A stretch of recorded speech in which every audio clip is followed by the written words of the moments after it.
భద్రాచలం రాములవారి దర్శనం అయిపోయాక మేము పాపికొండలు వెళ్దామని డిసైడ్ అయిపోయాము. కానీ పాపికొండలకి విజిటింగ్ అవర్స్ ఇంకా బోట్స్ లేవన్నారు. సో మేము పర్ణశాలకు వెళ్దామని అనుకున్నాము. పర్ణశాలకు వెళ్ళేటప్పుడు చూడండి ఎంత బాగుందో అసలు. వెదర్ అక్కడ మంచుతో మొత్తం కప్పేసి ముందు ఎవరున్నారో కూడా తెలియనంత మంచు ఉంది.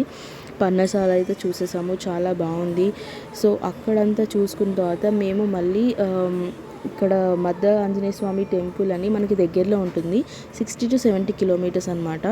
ఒకసారి మీరు ఎప్పుడైనా అటు సైడ్ వెళ్తే మధ్య ఆంజనేయ స్వామి టెంపుల్కి విజిట్ చేయండి. మీరు ఏం కోరుకున్నా ఈజీగా మనకి నెరవేరుతాయి అనమాట.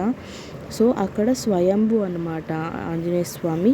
మీరు ఏం కోరుకుంటే అది అవుతుంది, నన్ను నమ్మండి. ఎందుకంటే నేను కూడా అట్లానే మా పాప కోసం నేను మొక్కుకున్నాను, తొందరగా నాకు పాప పుడితే నేను మిమ్మల్ని మీ దగ్గరికి వస్తాను, మా పాపను చూపించుకుంటానని.